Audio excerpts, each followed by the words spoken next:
Pela graça de Deus, nós estamos aqui reunidos em nome do Pai, do Filho e do Espírito Santo. Amém. Inspirai, Senhor, as nossas ações e ajudai-nos a realizá-las, para que em vós comece e termine tudo aquilo que fizermos. Por Cristo, Senhor nosso. Amém. Santa Maria, Mãe de Deus, rogai por nós. Vamos nos alimentar da Palavra de Deus na liturgia de hoje. Mas antes, eu quero te convidar a refletir comigo sobre a memória de hoje. Hoje, a Igreja faz memória da grande Santa Escolástica Virgem Irmã Gêmea de São Bento. Aqui, o site Vatican News nos traz uma pequena biografia dela. Irmã Gêmea de São Bento, Escolástica foi a primeira monja beneditina, sempre devota ao irmão e fiel intérprete da sua regra. Dedicou toda a sua vida à oração, à pobreza, à caridade e à obediência. Sua festa litúrgica, como sabemos, é celebrada pela Igreja todo dia 10 de fevereiro. E tem uma história muito bonita, que um milagre que desafiou o irmão Bento. São Gregório Magno narra que no último dos seus encontros, datado de 6 de fevereiro de 543, pouco antes da sua morte, Escolástica pediu ao irmão para prolongar a conversa até na manhã do dia seguinte, mas Bento se opôs para não violar a regra.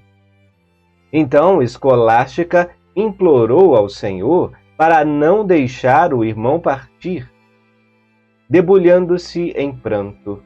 A seguir, um temporal inesperado e violento obrigou Bento a ficar com ela, levando-os a conversarem toda a noite. A primeira reação de Bento com o temporal imprevisto foi, porém, de contrariedade. Que Deus onipotente possa lhe perdoar, irmã. O que você fez? E Escolástica respondeu: eu lhe implorei para ficar, e você não me ouviu. Pedi a Deus e ele me atendeu. Agora pode ir se quiser. Deixe-me e volte ao seu mosteiro.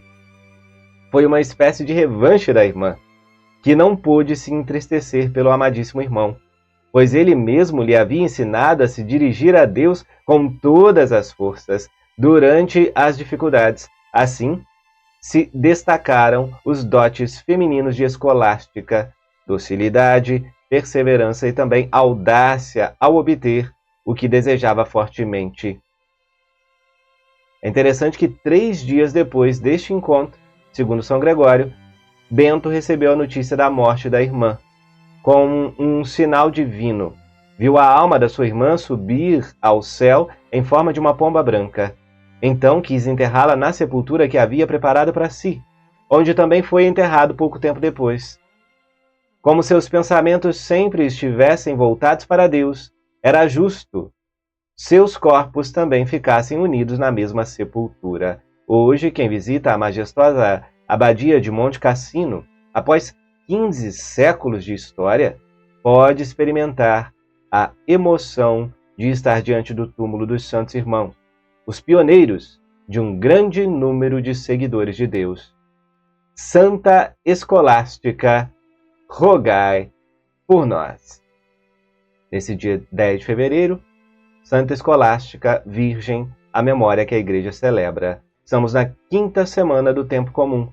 E a primeira leitura está no livro do Gênesis, capítulo 1, versículo do 1 ao 19. No princípio, Deus criou o céu e a terra. A terra estava deserta e vazia, as trevas cobriam a face do abismo e o Espírito de Deus pairava sobre as águas. Deus disse: faça-se a luz. E a luz se fez. Deus viu que a luz era boa e separou a luz das trevas. E a luz, Deus chamou dia, e as trevas, noite. Houve uma tarde e uma manhã, primeiro dia. Deus disse: faça-se um firmamento entre as águas, separando umas das outras. E Deus fez o firmamento. e separou as águas que estavam embaixo das que estavam em cima do firmamento.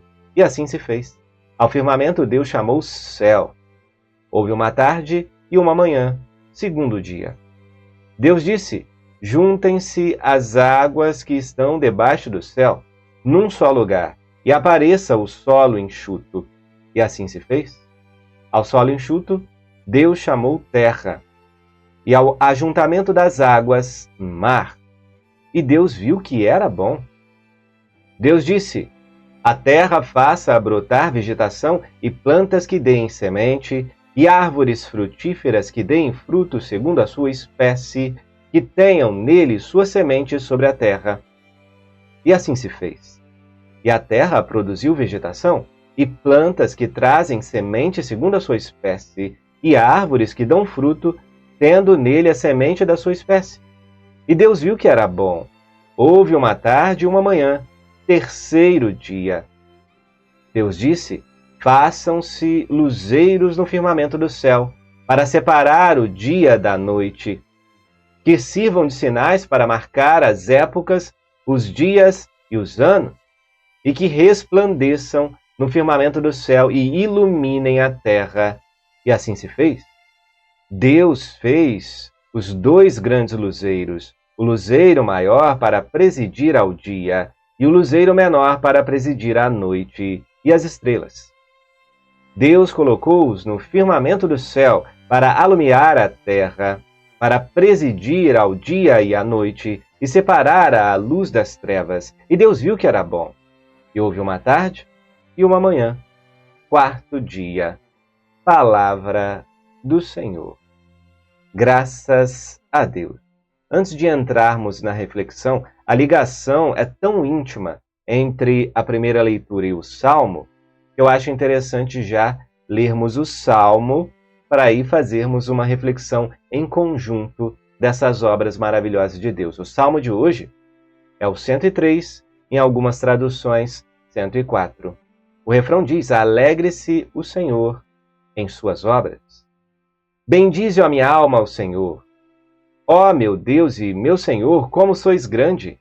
De majestade e esplendor vos revestis, e de luz vos envolveis como num manto. A terra vós firmastes em suas bases, ficará firme pelos séculos sem fim. Os mares a cobriam como um manto, e as águas envolviam as montanhas. Fazeis brotar em meio aos vales as nascentes, que passam serpeando entre as montanhas. Às suas margens vêm morar os passarinhos, entre os ramos eles erguem o seu canto.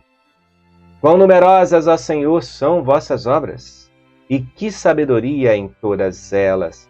Encheu-se a terra com as vossas criaturas. Bendize, ó minha alma, ao Senhor. Que leituras lindas! A gente inicia a liturgia de hoje olhando para Deus, para essa grandeza, para essa perfeição de Deus em todas as suas obras maravilhosas. O relato de Gênesis vai mostrando o início e o desenvolver dessas obras. Mas é claro, você percebe ali, não chegou-se ao sétimo dia com o descanso. As obras ainda não estavam completas. Veremos à frente onde essa obra vai atingir a perfeição. Mas desde já, nós já conseguimos ver como que Deus organiza as coisas. Há uma ordem, há uma justa disposição de todos os elementos para que tudo funcione bem, porque Deus é sábio. O ser humano estuda, diz que entende muita coisa, mas ele é incapaz de criar do nada. Ele precisa de outros. O ser humano, ele estuda muita coisa, diz que entende, pode até penetrar em alguns conhecimentos, mas ele não é capaz de criar algo do nada. O ser humano só transforma. Aqui, na forma que vivemos, só há transformação, não há criação do nada como Deus fez. O ser humano deveria ser um pouco mais humilde diante da grandeza da criação. Nós, quando estamos muito com o coração frio, sem fé, quando estamos muito científicos, abandonando o sobrenatural, precisamos olhar um pouco para o céu, para uma bela paisagem, pegar uma folha, olhar suas ranhuras, perceber que não existe uma folha igual à outra, e olhar para uma árvore e perceber que numa árvore há centenas de milhares de folhas e que numa floresta centenas de milhares de árvores, e como um ser humano seria capaz de fazer e organizar tudo isso, respirando, pulsando, como um organismo vivo, em equilíbrio, como são as florestas. Essas reflexões sobre a criação perfeita de Deus nos fazem olhar para o mau uso dessas criações, para o mau uso de todas essas criaturas de Deus, os recursos naturais, como que o ser humano tem usado mal, como que o ser humano tem destruído. Isso é uma ofensa contra Deus. Isso só mostra também que, além de não saber construir, nós somos capazes de destruir. A nossa distância entre a sabedoria criadora é enorme. Entre essa sabedoria e a nossa baixeza destruidora pelo pecado. Nós olhamos para as grandes obras de Deus, reconhecemos que Ele é grande e reconhecemos também que somos tão falhos, pecadores. Vamos para o Evangelho deste dia? A leitura do Evangelho está em Marcos, capítulo 6, versículos do 53 ao 56.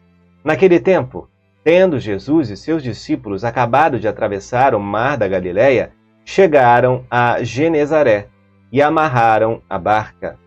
Logo que desceram da barca, as pessoas imediatamente reconheceram Jesus. Percorrendo toda aquela região, levavam os doentes deitados em suas camas para o lugar onde ouviam falar que Jesus estava. E nos povoados, cidades e campos onde chegavam, colocavam os doentes nas praças e pediam-lhe para tocar, ao menos a barra da sua veste. E todos quantos o tocavam ficavam curados. Palavra da salvação. Glória a vós, Senhor. No princípio era o Verbo, e o Verbo se fez carne e habitou entre nós. Ora, esse Verbo estava lá no princípio de tudo. É o Verbo pelo qual Deus disse: faça-se, faça-se, faça-se. Você está vendo a palavra criadora de Deus, o Logos? É o Verbo criador de Deus, que lá em Gênesis ia dizendo. E ao mesmo tempo em que falava, criava. A palavra criadora de Deus, Jesus estava na criação do mundo. Porque já estava ali, com o Pai e o Espírito Santo, na união perfeita da Santíssima Trindade. E esse Deus, quando se encarna, permanece com o seu poder diante de todos os elementos criados, inclusive do ser humano. E ele pode tocar, e ele pode curar, ele pode alterar as substâncias, como transformar a água em vinho, pode ressuscitar os mortos. Ele pode tudo. Ele veio, sim, para curar, ele veio para restaurar, libertar, mas ele veio, acima de tudo, para anunciar o Evangelho a toda criatura, para convidar a todos para acolherem o seu projeto de salvação. E veio, claro, para fazer a vontade do Pai, se entregar em sacrifício e nos salvar. Meu irmão, minha irmã, a cura que você recebe, os benefícios financeiros, tudo que Deus permite que você tenha nessa vida, as vitórias, sim, que você vai alcançar em nome de Jesus, se Ele quiser, para a honra e glória dEle, tudo isso, uma hora vai passar. Todos nós vamos morrer. Tudo o que Deus faz deve apontar para as realidades últimas, para as realidades eternas, para o céu. A gente tem que perceber o poder de Deus e nos converter a Ele, ao projeto dele para nós. Não podemos parar na cura e dizer, obrigado, Senhor, até a próxima. Não. Esse Deus quer a nossa conversão. Convertei-vos e crede no Evangelho. Que toda a cura, que todo sinal possa nos apontar para a realidade do Deus encarnado e que possamos dizer, Jesus Cristo é o meu Senhor. Eu quero viver o propósito dele para a minha vida. Que Deus abençoe você e sua família. Estivemos e permaneceremos reunidos em nome deste Deus, que é Pai, Filho e Espírito Santo. Amém. Fiquem com Deus e até a próxima.